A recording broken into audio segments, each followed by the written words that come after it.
Alright, welcome drone flyers, UAV flyers, RC hobbyists, and whatever else you want to call yourself. The other day I was perusing PolarPro website and I found a new product on there, and that it kind of had me tempted, so I picked it up, and this is my little review of it. Basically comes in a case like this, and additionally you get a little pouch to store your filters.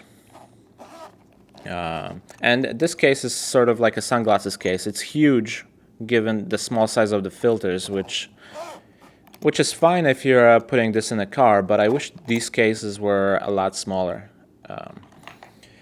Additionally, you get these little three little pouches for the filters, and what looks like an instruction booklet when you opens it, but it's not actually an instruction booklet. There's 0 instructions for these filters, 0 suggestions, 0 recommendations. This is just an advertisement for GoPro stuff. Okay, regardless, the reason why I got this was for the Nd8 Gradient. But let me talk about the cooling and the warming filter first. They are, they're special effects filters. You will see the kind of video I captured with them. I don't know if this is a quality control issue or I'm messing it up, but the red one I simply cannot get on correctly. I've spent a lot of time trying to put it on, and I've tried using all these markings, including that little diamond here, and I cannot get it lined up correctly. So yeah, it might be me, it might not be me, but I think it's the filter. The other issue worth mentioning is that if you're using a gimbal lock, these filters protrude just enough that your gimbal lock probably will not fit. So it's kind of a shame that I have to take off these filters and I can't just leave the Nd8 Gradient on there. Okay, for the Nd8 Gradient, you have to realize that it's only Nd8 on one side and clear on the other side. This means that there were very few situations where I would actually get to 1/50th, 1/60th shutter speed for that cinematic look. So it has its uses, especially late in the day, but you have to keep in mind that they're very limited situations. Most of the shots in the video are late in the day, and you can see that I'm usually pretty low to the ground where I'm not getting a lot of light from the sky. Because if I did, I would not be able to get the shutter speed I wanted. And that's the reason why you're not seeing that kind of footage. I had to fly close to the ground to get to the shutter speed I wanted. So keep this in mind. Everything is shot in ISO 100. I try to drag the shutter speed as low as possible, and it's log, -2 sharpness, -2 saturation, -2 contrast.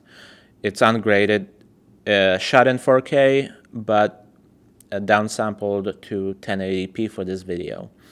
The point is that you just get an idea of what these filters look like. So have a look, make your own impressions, and yeah, that's it.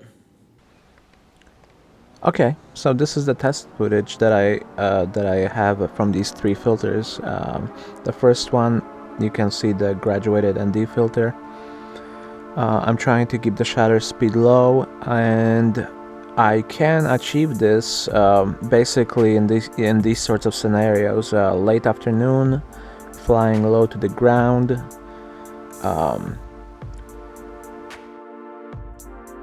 And if I try to fly up high, somewhere where I'm running into more light, I'm just not able to get anywhere close to 1/60th of a second. There's been very, very few exceptions to this.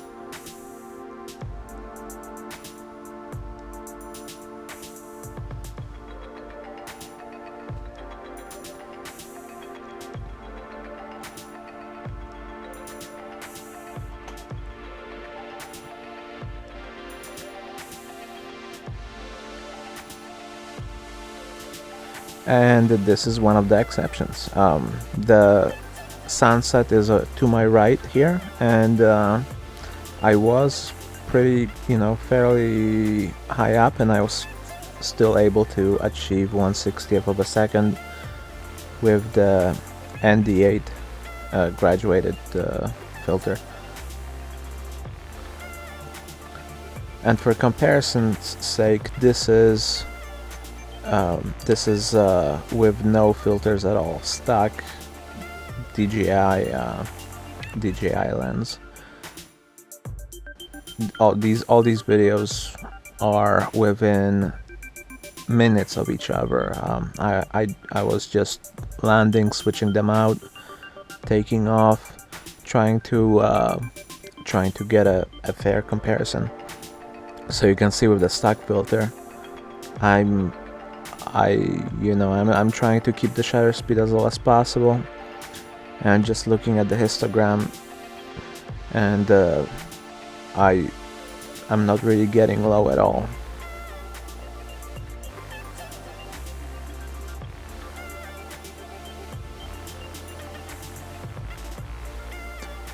Flying away from with the sun behind me, you can see that I'm able to get down to 1/500, 1/400, and 1/320, and that's as good as I could get without losing highlights.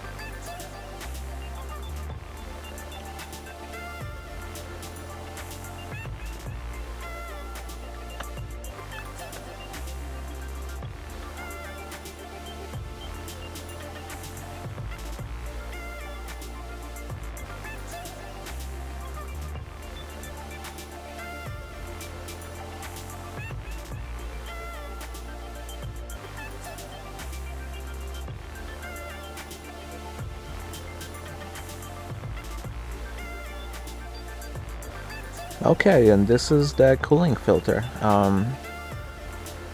Just so you have an idea of what kind of effect it provides. As you can see, it is not dark enough to slow the shutter down.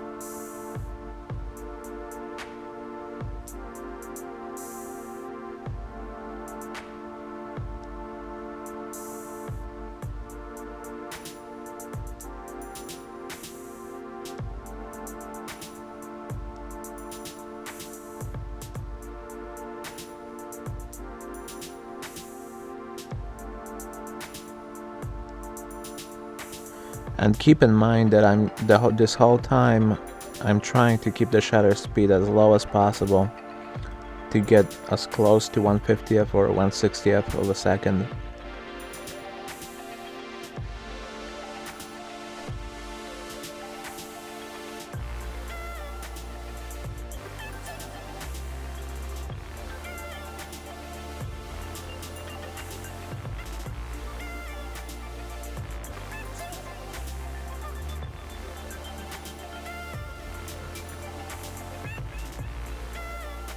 Okay, and last but not least, the warming filter.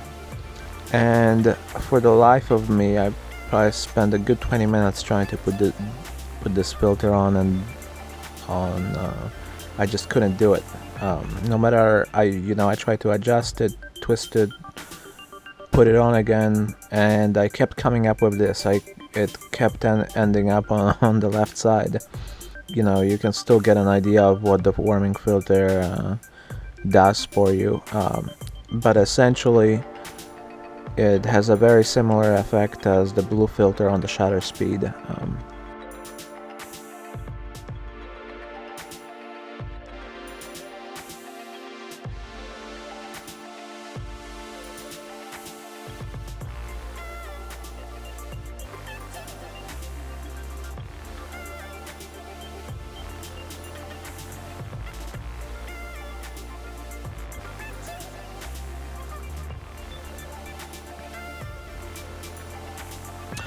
that's it. I hope you found this useful. Thank you.